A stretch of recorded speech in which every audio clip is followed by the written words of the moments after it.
We are deep into the playoffs, and we know that folks need to set their rosters to get through the rest of the next couple of weeks to fight for that championship. But of course, before doing that, we got to get your waiver set. So in order to do that, here Chris Allen along with Matt LaMarca in order to walk through these last bit of the roster decisions you have to make so that you can fight for that championship. But before we get into it, LaMarca, how you doing, man? You still fighting in a couple of leagues, or how things looking for you in these streets? I made it to the semis in my two favorite leagues, the two leagues I care most about. So I'm in pretty good spirits. Unfortunately, I do think I'm an underdog in both spots, but all you got to do is make it to the dance, and you never know what's going to happen. That's really all that matters, man. Just making it to the playoffs is step one, and even getting through this last week of the crazy chaos that was happening throughout the league is really if you're still in the playoffs right now, my hat's off to you, to be quite honest, because after, what was it, the Thursday night debacle with Cooper Kupp getting 0 points, Juwan Jennings getting just a few points, and then even just in the primetime games, if you were relying on folks like DK Metcalf to really come through for you in the primetime games, or even some of those the Green Bay pass catchers as well. Even last night, Drake London gets into the box early, but I think he finished 3 for 60, 4 for 60, something along those lines, along with the touchdown. So it seems like even this week, if you're going through some of your rosters and thinking you might have a shot for the playoffs, the decisions might be a bit tougher than beforehand, but that's why we're here, in order to go through as many questions as possible, as much analysis as we can, and using some of the tools that you all should be checking out over at FantasyLife.com, the utilization report, the waiver wire article. And actually, let me go ahead and to start things off, LaMarca, I did want to ask you, I'm pulling up Kendall Valenzuela's lovely waiver wire article that's available on the site right now. Go ahead and check that out if you haven't already, to give you an idea of the guys that you should be trying to pick up for week 16 and even going into week 17 as well. But at this point in the playoffs, are you really thinking these are the guys or any of these guys stick out of you guys you want to start? I can understand wanting to roster them, playing keep away, making sure that your roster is really set to go. But does any of the guys that might have popped up as players to add this week, do you have that level of confidence right now, sitting here on Tuesday, that you would say, yes, I want to not just either blow the rest of my fab, use my high-end waiver priority, but do anyone stick out as guys you want to pick up and start for week 16? So I would say the two big running backs that are going to get the majority of the attention this week, Jerome Ford for the Browns and Kendre Miller for the Saints. Mm-hmm. The answer is no. I don't feel comfortable starting either of them. Jerome Ford is going to be playing alongside Dorian Thompson-Robinson, who has been named the starter for the Browns in week 16, and that is a major downgrade for that offense. Ford will get the majority of the carries for whatever that's worth, but I just don't see that as being a particularly fruitful situation. Kendre Miller is a bit closer. He could get a, bell cow type role for the Saints, but they might be the worst team in the league at this point with the amount of injuries that they're dealing with. I mean, they're down their starting quarterback, their 2 starting wide receivers, their starting tight end, and now potentially Alvin Kamara. I just don't know. Again, even if he does get a lot of opportunities, I don't see them being particularly good. So hopefully, if you've made it this far into the fantasy season, you have better options available at running back. The guys who stand out to me as startable are some of the guys at other positions. Brenton Strange, if he's out there in your league and you need a tight end, 100% startable at this point. And Jalen McMillan, if you're looking for a receiver, a wide receiver 3, something like that. I think he is very playable for the Bucs with, Chris Godwin and some of the other things that they have going on there. I would agree with that. The only upside you really have for a guy like Jerome Ford, especially with the quarterback downgrade going to DTR, is that they are playing the Bengals. Now, it is going to be on a short week. They have the quick turnaround. They do play on Thursday night this week. The Cleveland Browns and Cincinnati Bengals, they do have their divisional matchup.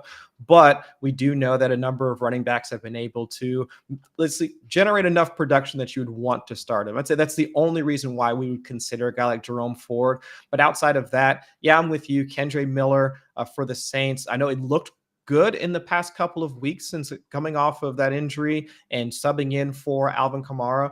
But going up against the Green Bay Packers defense over the past couple of weeks, they haven't been like the easiest out for opposing running backs.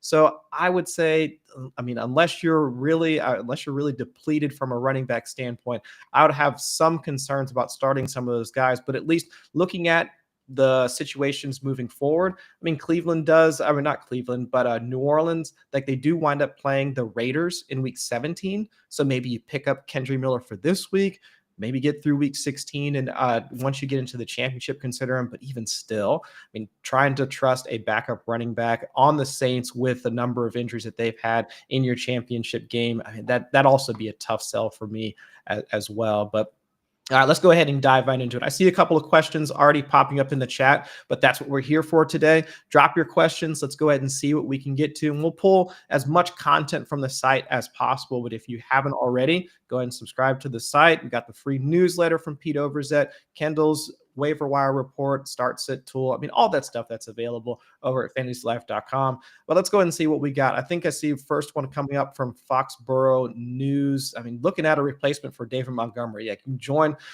the crew. I know I have at least him in one of my leagues, but in a 16-man half PPR league. So I'm assuming the waivers are going to be depleted, but LaMarca is looking for a replacement for David Montgomery. I don't think you're going to find one, especially given the offense that he was playing in and how many touches he was getting.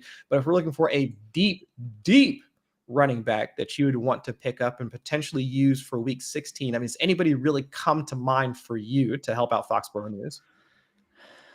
Man, I feel for him. 16-team league, that's tough enough. And now you got to try and replace, a top 10 running back this late in the season.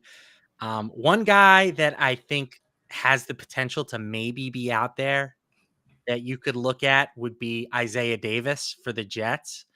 Oh, yeah.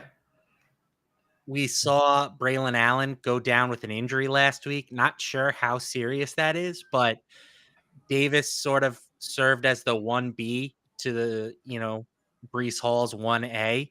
I think that's going to be sort of how the Jets approach Breece Hall for the remainder of the season. I don't think he's going to be like a bell cow running back. I think it's going to be very much a committee type situation. So I could see him being a viable Hail Mary desperation option. Mm-hmm.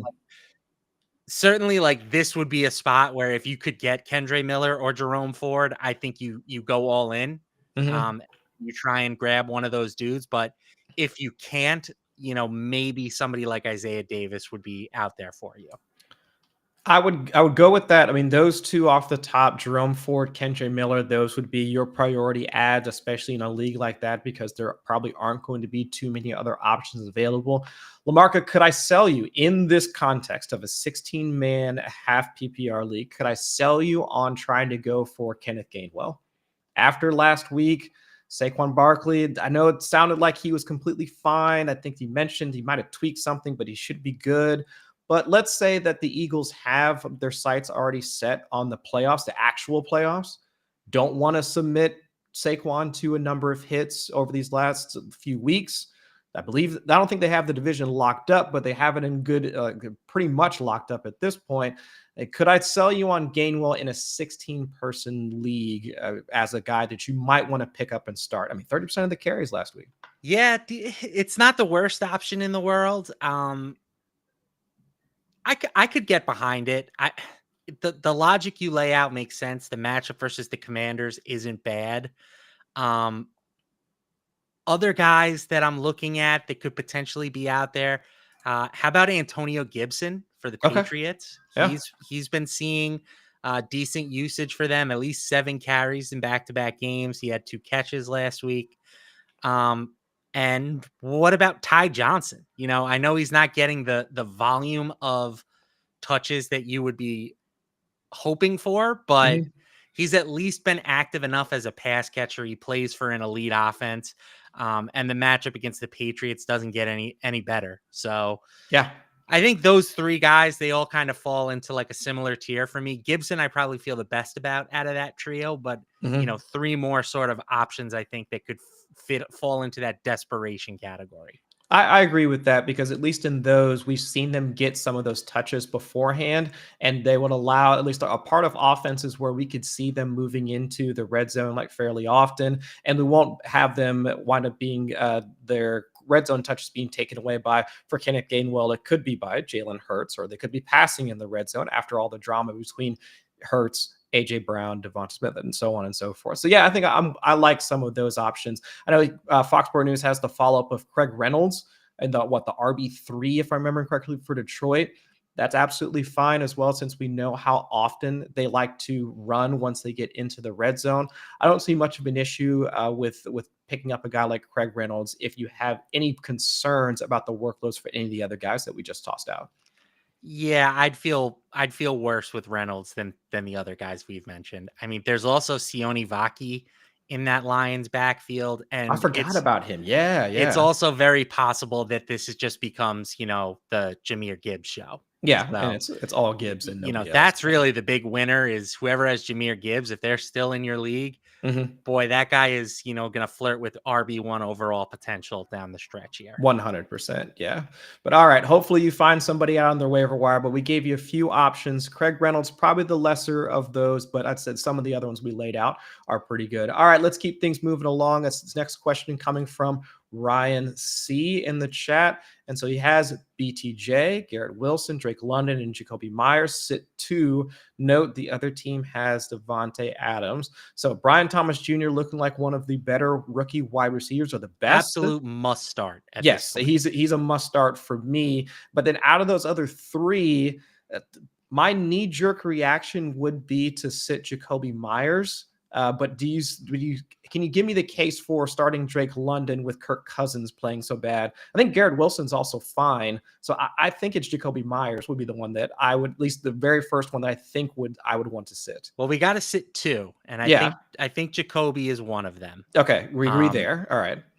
Just with Desmond Ridder, he's not a particularly adept passer. The matchup against Jacksonville is really good, but the other guys also have pretty good matchups. So yeah, I'm probably leaning towards Garrett Wilson here against the Rams at home.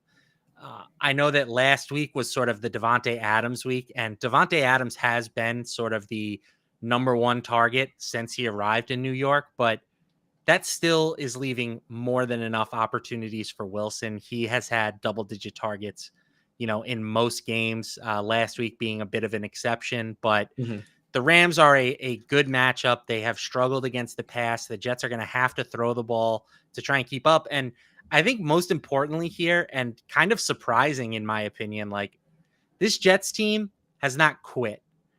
I watched that game against the Jaguars as a New Yorker, as a Jet fan. I put that in quotations. I watched the game, and like their offense is playing hard still, right? Like they're still their defense isn't great, but they're really still trying to score points. Aaron Rodgers has played better the past 2 weeks, and he's playing for a job in the NFL if he wants to continue playing next year. So I think this matchup has some sneaky upside between the Rams and the Jets, and I lean towards Garrett Wilson. Drake London is fine too against the Giants, but with how Kirk Cousins has played, I just feel a little bit more comfortable with Wilson. I agree with that, because if Kirk Cousins couldn't get it done yesterday against the Raiders defense without Max Crosby on the field, I have even more concerns about watching Kirk Cousins try and do this again against the Giants front. And also, the Giants have been more of a team that you can run on versus pass on. I know that Lamar Jackson just lit them up for 5 touchdowns, but Kirk Cousins is not Lamar Jackson. So I would have some concerns about trying to roster or throw out there any of the Atlanta pass catchers. I can see this more of a Bijan Robinson day than a Drake London day. So I think out of that group, it's going to be Brian Thomas Jr. and Garrett Wilson would be the 2 that we would start. Drake London and Jacoby Myers sit out for week 16. Okay. let's keep it moving. And again, keep dropping those questions in the chat. I see a couple more folks like popping in there here and there. So again, much appreciated for all the love going into week 16. So this one's from Eddie. Start Josh Allen or Jared Goff? I mean, this is an easy one, right? I would say you have to start Josh Allen unless I'm. Here's the list of players that I'm starting over Josh Allen right now. None. It's 0. I mean, now I get it. Like, his last 2 games have been played indoors, and he's been phenomenal. This week, he's got to go back to Buffalo, and he's playing against the Patriots. But Patriots are a great matchup. The Bills should be able to continue to put up points. And there's just 0 chance I'm benching Josh Allen.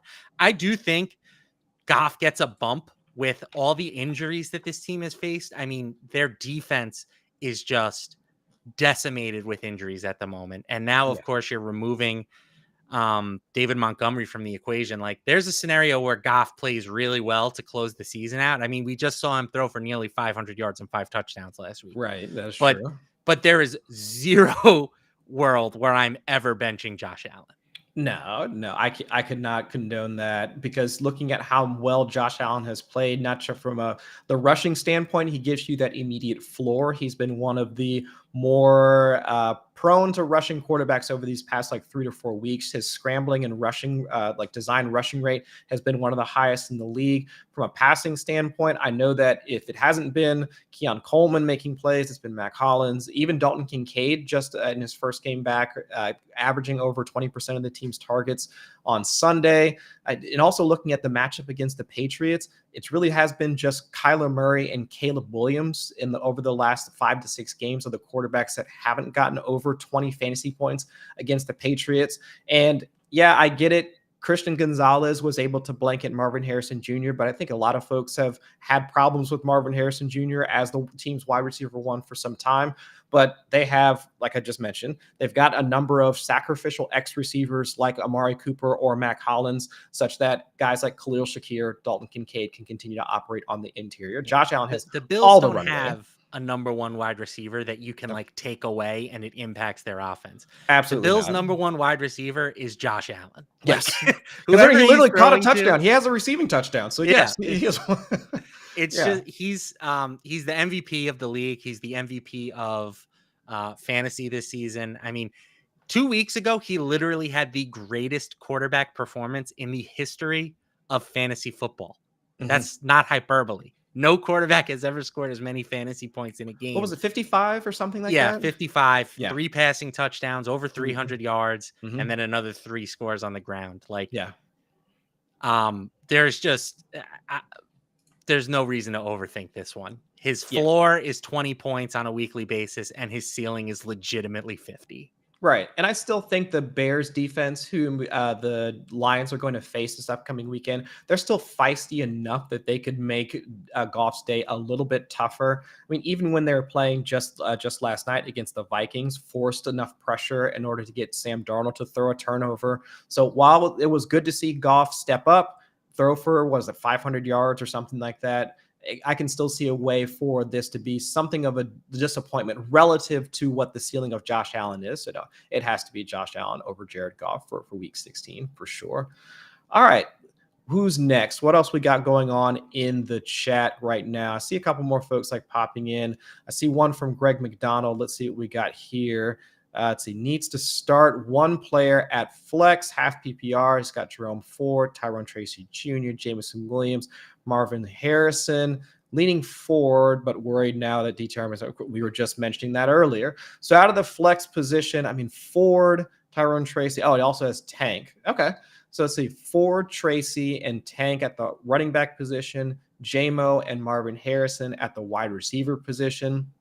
Out of those 5 guys, I would say that Jameson kind of pops up as the one, at least that's my knee-jerk reaction, is Jameson Williams being the guy that I would want to start.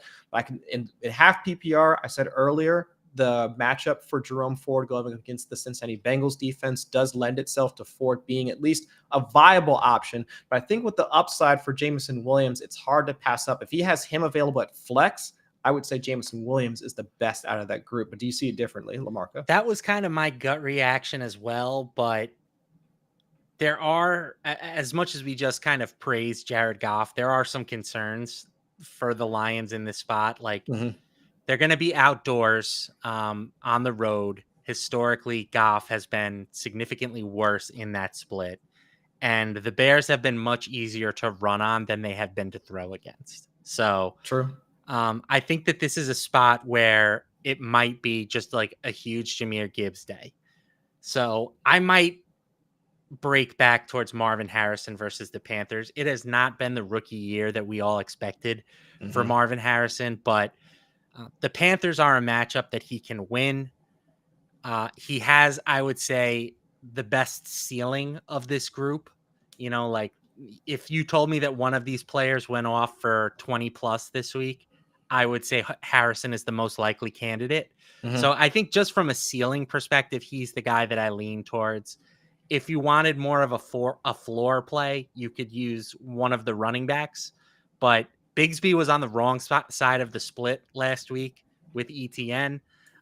You mentioned Jerome Ford, quarterback concerns, and Tyrone Tracy legitimately plays for the worst team in the league. So I'm probably just going to go with the upside play and hope that Marvin Harrison can sort of catch lightning in a bottle.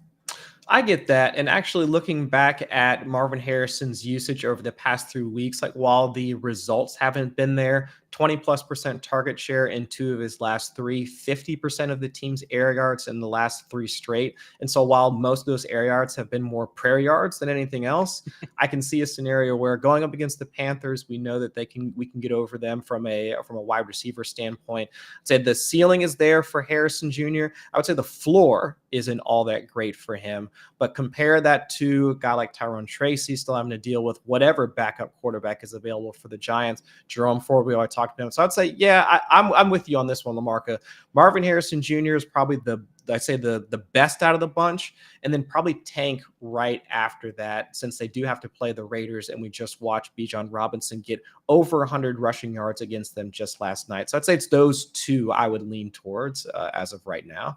But all right, so before we get into the next questions, did want to share with you a couple of things so that if folks aren't available or have not used this stuff before, aren't familiar with some of the tools available on the site, please try and check them out, FantasyLife.com. I'm pulling up right now the utilization game logs, and this is how I'm able to just pull out these stats like relatively quickly about guys like Marvin Harrison Jr., just to give you a quick peek behind the curtain. I mean, I don't know all this stuff off the top of my head. I have to reference this stuff just like all of you. Only Dwayne knows it. Only Dwayne knows this stuff off the top of it, and that's why literally his picture is up here at the top of the site, or this part of the site. But get that tier 2 subscription over at FantasyLife.com. You get access to all of this stuff, and not just the waiver wire tool, the start sit stuff, and all the articles that are put out day in and day out. But it's stuff like this that allows you to add the same amount of context that we are as we walk through some of these questions in real time. So how do I know that Marvin Harrison Jr. has a 50% target share in his last 3 games? Oh, look at that. I can just scroll down and then filter for the last 3 or 4 weeks, and I can say, 56%, 53%, 57%, like for Marvin Harrison. So all of that stuff is available if you get that tier 2 subscription. So definitely check that out if you get a chance. And if not, just ask us, especially that's why we're doing it here in real time. So you can see all that stuff right now on the site. So again, appreciate you all for checking us out. But let's see what else we've got for some questions here. This is another one from Foxborough News. 16-man, half PPR. Goff or Murray at the quarterback position this week. So yeah, we were just talking about Goff having to play outdoors. Murray, I don't think it really matters all too much. He's playing outdoors, but he is going to be outside, like in Charlotte, Carolina, for going up against the Panthers. I lean towards Murray for this one. I think the redemption is in store for him for this one after bombing for a lot of fantasy managers in week 15. I think that that game sets up as a better outlook for a guy like Kyler Murray. But can you see a scenario where Goff is actually the better option for between these two? I think this one is close. Murray, he was famously Matthew Berry's ride or die heading into this year. And unfortunately, I think he has been dying a little bit more than he's been riding. I keep going back to this Lions defense and just all of the injuries that they are dealing with. The Lions currently have 22 players on injured reserve, 8 defensive linemen, 4 linebackers, 3 cornerbacks, a safety. And we have seen them now get shredded really for 2.5 straight games, right? Yeah. The Bills shredded them, the Packers shredded them, and the second half we saw the Bears tear them up on Thanksgiving. So I think that this Lions team is going to play in a lot of high-scoring affairs here to close out the season, and that clearly elevates Goff in my eyes. I mean, the matchup isn't great. The fact that he's outdoor isn't great, but I don't think Murray has entered the stratosphere of like he is a guy that you can't bench. You know what I'm saying? Like I think that Goff for me has the potential to finish as a top 3 scorer, even in subpar conditions. And we really haven't seen that same type of ceiling from Kyler for most of the year. So I'm going to give Goff a very slight edge here. That is going against, sort of our early rankings. Matthew Friedman has Kyler Murray as QB7 this week and Jared Goff as QB11. But in my own personal ratings, it would be closer than that. And I would probably have Goff on top. Yeah, and I'd see that. I pulled that up and I was like, Murray, and I'm pulling up our rankings right now. And again, go ahead and check them out, fantasylife.com. Kyler Murray sitting at the bottom of tier 2, Goff towards the top of tier 3. And I'm kind of with you on this one, LaMarca, because I would say this one winds up being a bit closer. And we've seen some of the scenarios in the past where if quarterbacks don't have that defensive performance in order to rely on, they're forced into these back and forth type games. I mean, look at how Joe Burrow has had to operate. That's Burrow's season to a T. Yes, and that's been the entirety of the season for the Cincinnati Bengals, where you have to score 30 to 35 points a game, or else you don't have a prayer in order to get the W for that particular week. So I'm considering Jared Goff in this situation as well, because if the mother of necessity, or the mother of invention is necessity, something like necessity is the mother of invention. There we go. That's the phrase I was looking for. Then losing so many of the defensive starters for the Detroit Lions going up against the Chicago Bears, who they can give him some problems from a defensive secondary standpoint, but he still has Amon-Ra St. Brown, still has Jameson Williams, still has Sam Laporta. If the Bears wind up being frisky enough to put up enough points on the board to keep them passing, Jared Goff is going to have to do the same. So I think it's a bit closer than what our early rankings suggest. So given the slightest of leans to Goff in that back and forth potential environment, I think makes some sense here. All right, what else we got going on here? So this one's from Tip. Hey, what's going on, Tip? What up, Tip? Yeah, past guest on the show. We appreciate all of his contributions to the show throughout the season so far. So always good to hear from my brother Tip. It's a great show, fellas. It's criminal what the Browns are doing to Jameis this week. I don't know, man. I don't know. LaMarca, what do you think about this? Because it's not like Jameis is the future of the Browns.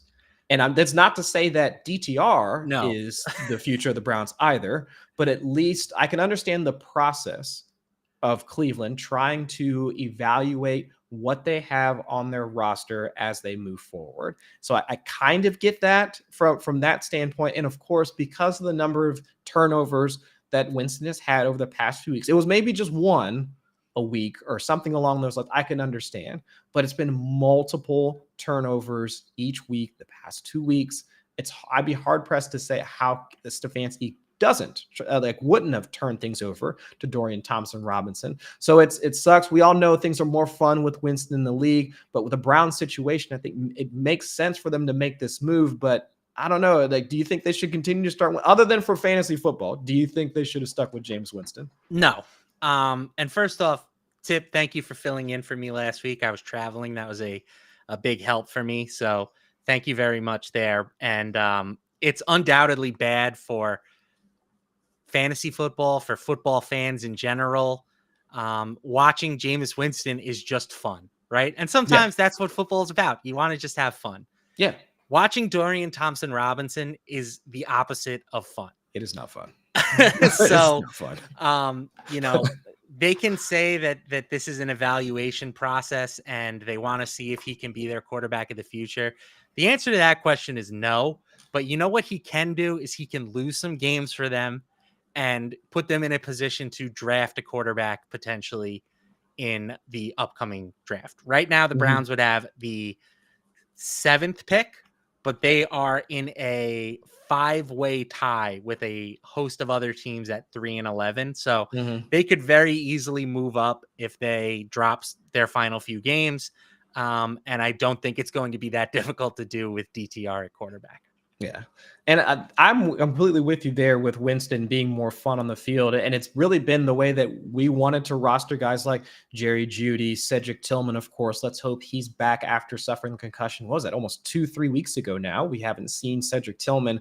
And of course, David Njoku, who missed last week as well with a hamstring injury. So I would say injuries have definitely played a part in Winston's performance. Don't get me wrong. We can contextualize some of it, but at the same time, not being able to being as aggressive as he is, not really taking some of the shorter area throws and wanting to throw more downfield, that lends to, that puts him in that level, the range of volatility that is why we see a lot of those turnovers from a guy like Jameis Winston, averaging over 400 air yards per game since he became the starter, all in every game except for that snow game a few weeks ago. That's where I can see why the Browns at least wanted to let's slow things down a bit. Let's make sure that we're operating the offense as it was intended by Kevin Stefanski, and we'll move things forward from that standpoint. So it's tough. I get it. It makes things less fun. It also puts a lot of the guys, the pass catchers that we wanted to roster, a lot of uncertainty for them, because Jerry Jeudy was a borderline wide receiver 1 over the last month or so. Elijah Moore was becoming more viable. Cedric Tillman, of course. So that puts all those guys in flux. But still, let's go ahead and I hope to see him back on the field at some point, but I don't think it's going to be Cleveland. Probably won't be until the 2025 season. But well, let's go ahead and keep things moving right along. I've seen a few more questions in the chat here. Let's see what else we got going on from the chat right now. I've seen a couple others. Let's see. I see one from Greg McDonald here, defense and special teams question, which is really not my forte, but let's see if we can help him out. Oh no, we got a different one from Matt Carmody. Njoku or Jonnu Smith? Njoku or Jonnu Smith? That puts that, since we were just talking about the Browns, I think this question is poignant because we've got Njoku who has had one of the better target shares for tight ends since Jameis Winston took over. Around 20% of the team's targets. And of course, he works in the shorter area of the field, about 5 air yards per attempt. But then you've got Jonnu Smith also sitting up there in the upper echelon of tight ends from a workload standpoint. In full PPR, I think I'd rather have Jonnu Smith because I don't have the concerns with the quarterback. But can you make the case for DTR and Njoku being the way to go about it? No, I cannot. Okay. I will not, and I don't want to. I think this is a slam dunk for Jonnu Smith. Not only is Njoku banged up, but we can't really harp on the DTR thing enough. He has just shown no upside as an NFL quarterback. The matchup is obviously ideal, but I just don't think he's good enough to take advantage. And Jonnu Smith has been a legitimate tight end 1. So again, we only have Friedman's rankings in so far, but he has Jonnu as tight end 4 this week and Njoku as tight end 16. That seems pretty reasonable to me. Maybe a little high for Jonnu, but that's about where I would have Njoku ranked at this point. So for me, if you have any of the Browns pass catchers and you have a viable alternative, the alternative is almost always going to be the correct answer in my eyes. Yeah. And for Jonnu Smith specifically, even in a week where Tua took 3 sacks, threw 3 interceptions, was pressured quite a bit against the Texans. Just a horrific outing for Tua Tagovailoa from a quarterback standpoint. Jonnu Smith still had a 28% target share at over 15 PPR points. So even when the offense was failing, Jonnu Smith was still doing well from a fantasy standpoint. So we don't have any concerns about if the quarterback concerns. We don't have any of that for Jonnu Smith because he seems to be agnostic to how well Tua does, and we have that for Njoku with DTR. We don't have any health concerns as of right now. Njoku coming off the hamstring injury. Jonnu Smith has been healthy throughout the entire year. I would say it's pretty easily Jonnu Smith should be the guy that you roster over Njoku for week 16. Okay, what else do we have here? Again, we got maybe 10, 15 minutes or so. We got let's see if we can get to as many questions as possible. Now we've got the DST question: Colts versus Titans or Falcons versus Giants. At least looking at how the Titans offense did just this past week against the Cincinnati Bengals, I would say that the Colts are probably the better option between these two. I mean, the Colts just this past week, they were able to pick off Bo Nix, twice, if I'm remembering correctly. So I think that they stick out as the better defense in this matchup. I get the Falcons are playing against whatever shell of an offense that the Giants are trotting out as of right now, but I think I'd rather go with the Colts as compared to the Falcons. Yeah, it's they I think maybe have a smidge more upside against Will Levis. We know that Levis is a little bit loose with the football. They are prone to turn the ball over, and who knows, they might even run one of those back for 6, but I can't look past the Falcons in this matchup. I mean, the Giants might be implied for less than 2 touchdowns going forward. I mean, we don't know who's going to be their quarterback at this point. I would imagine that if Drew Lock is healthy enough, he's going to start, but Tommy DeVito picked up an injury in their last game. And if neither of those guys can go, then it's Tim Boyle time. And we all know how bad Tim Boyle is. Oh, I forgot. Yeah, it was Tim Boyle just this past week. Because I was like, man, won't Drew Lock be back out there? But he has an elbow injury and a foot or something like that. Right. Heel. He was the emergency quarterback on Sunday, and Boyle was the backup. So, okay. Yeah. We'll see sort of what shakes out there with New York. But I mean, they only managed 11 points against the Saints, and the Saints have a horrendous defense. So now they have to go down to Atlanta. They have a very high floor in this spot, is what I would say about the Falcons. That's fair, because with the Giants, it's really Malik Neighbors and nobody else. I know Tyrone Tracy has been admirable from a running back standpoint, but if you limit him, there aren't too many other pass catchers that you can trust. Whereas for the Titans, even if they wind up, let's say, outright benching Will Levis for week 16 as a whole, and they go to Mason Rudolph, he still had a few targets that he was able to use from the passing game standpoint, whether it's Calvin Ridley and, of course, Tajay Spears, who popped up for quite a few targets against the Bengals. So there at least is a way that they could move the ball against the Colts. Whereas with the Falcons, I mean, outside of Malik Neighbors, they don't really have too many options. And of course, the limitations from the quarterback. So I could say, yeah, higher floor for the Falcons. I'm with that for sure.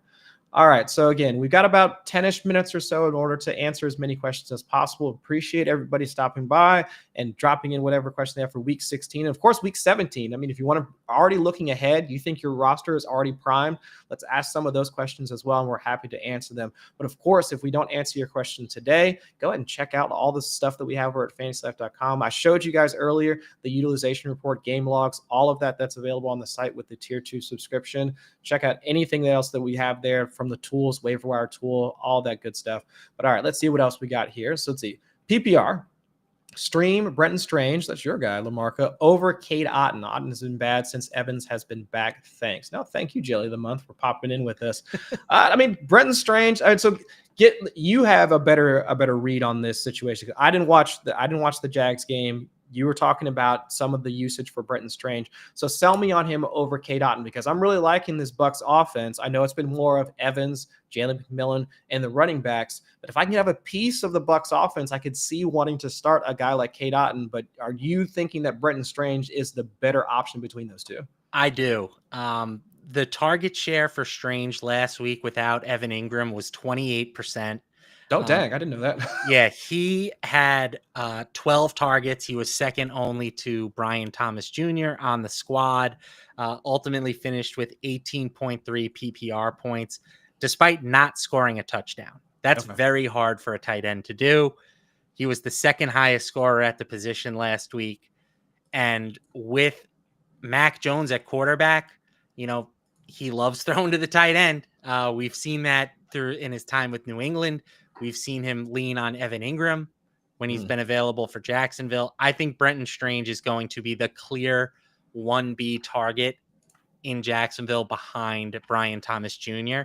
I think BTJ, as we mentioned, is like a legit top 10 option at the position moving forward. And I think Brenton Strange is in the same category at tight end. I could go with that. Yeah, I didn't know his target share was that high. Daggone, I need to look into that a bit more. And to your point, I mean, since the Jags, they're playing the Raiders this weekend. Am I correct in that?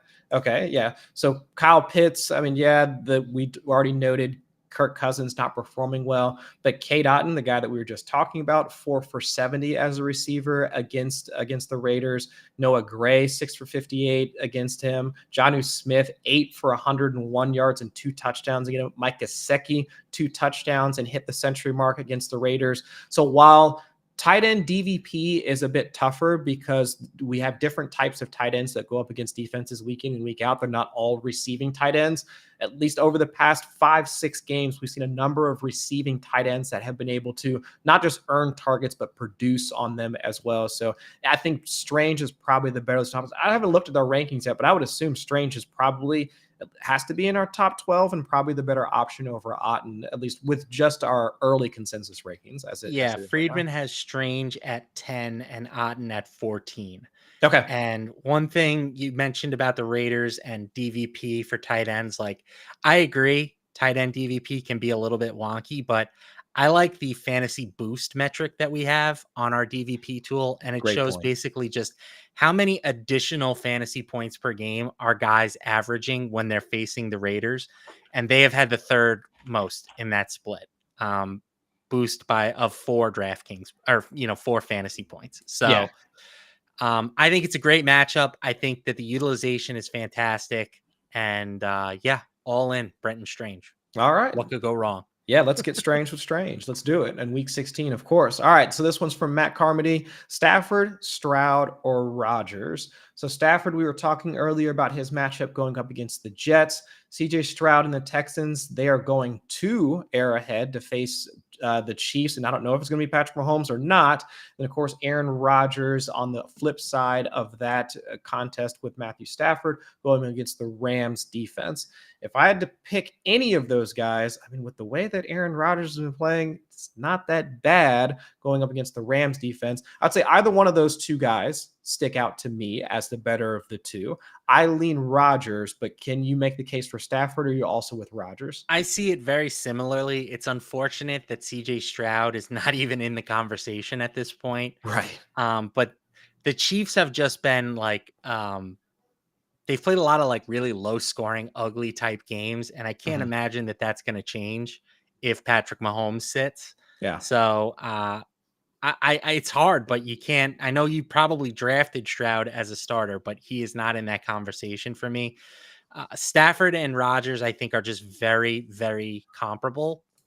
Both are guys that can make big throws, not a ton of mobility at this point in their career, play with a really good group of pass catchers. I lean towards Stafford just because I think the offense has a slightly higher ceiling. They are favored against the Jets, so they are implied for more points. I think that would ultimately be the deciding factor for me, but I think it's pretty close to a coin flip between those two guys. And it's funny that you mentioned it's a coin flip because our own Matthew Friedman has Matthew Stafford at QB 16, Aaron Rodgers at QB 17. So I don't think you can go too wrong targeting either one of those two in that matchup. So I'd say I lean towards Rodgers. You go towards Stafford. I don't think there's a bad choice between the two of them. All right, let's keep it moving on. We got about, let's say, just short of 5 minutes or so to go. I've seen a few more in the chat. Let's see if we can get to them. This is from Chad. Strange or Stone Smart? It seems like with the way that you're talking earlier, Strange has to be the one head and shoulders above a guy like Stone Smart, who has Ladd McConkey, Quentin Johnston, and a couple other pass catchers ahead of him. But do you see it differently? I think it's Brenton Strange, no question.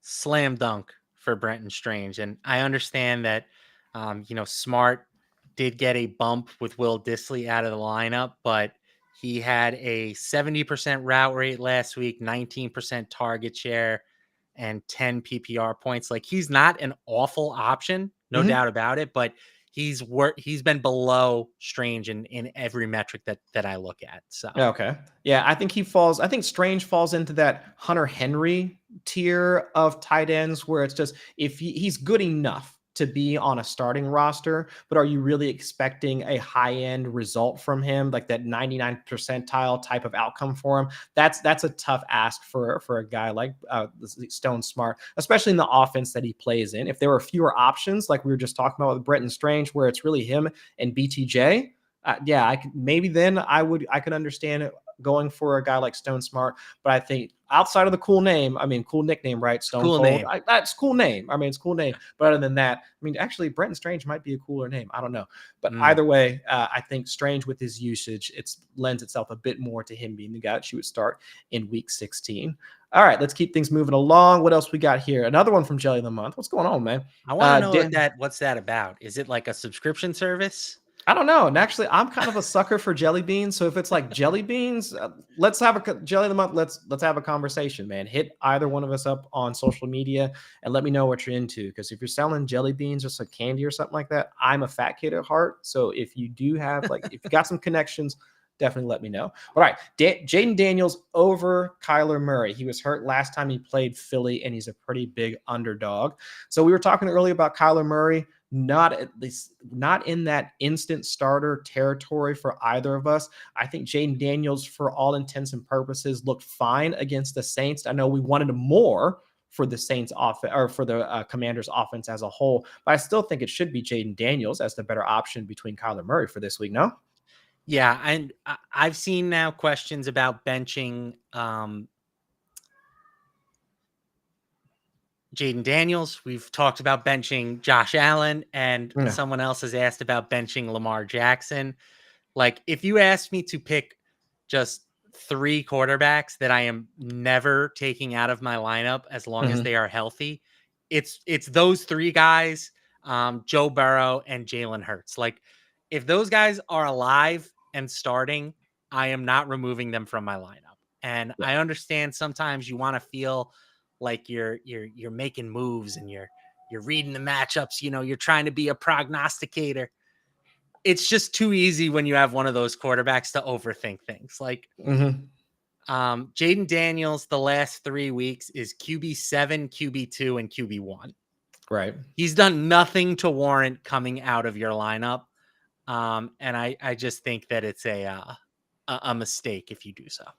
I could understand wanting to roster Kyler Murray for week 16 because of the matchup facing Carolina, but it could just as easily be another game where James Conner finds his way into the end zone just like he did this past week, because Carolina has been more susceptible to opposing running backs than opposing passing games. So that's where I would say let's not try and read too much into it.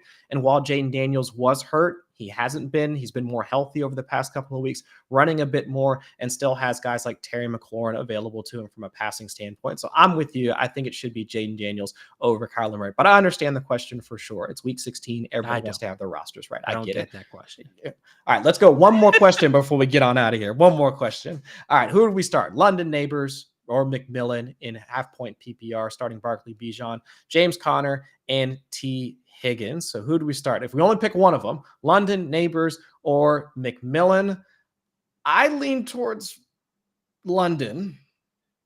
I think that's where I'm at. It's close. It's close between him and Malik. Yeah. It really hasn't mattered who's been at quarterback. Malik has had pretty huge usage, but if we're down to Tim Boyle, things could get a little ugly. So yeah, I think London's the safest bet here, and he's probably got the highest ceiling of the bunch too. Yeah, I'd say it's London for sure as the wide receiver 1. I'd say actually, I think about this. Does McMillan have a higher ceiling just given how pass happy the Buccaneers have been? I'm going to say no, because he's still the wide receiver 2. Okay. All right. Fair enough. All right. So London is your answer there for week 16. And that'll do it for today's show. This is the last waiver show of the season. Again, appreciate everybody stopping by, answering or asking all the questions. We've tried to answer them as much as possible, but go ahead and check out all the tools available on FantasyLife.com if we haven't gotten to all of them. Plenty of content there from the rest of our great analysts. But again, thank you so much. Cannot thank you all enough, but take care. Good luck in the rest of your playoffs. So for myself, Chris Allen, for LaMarca, producer Paul, thanks everybody for tuning in, and we'll catch y'all next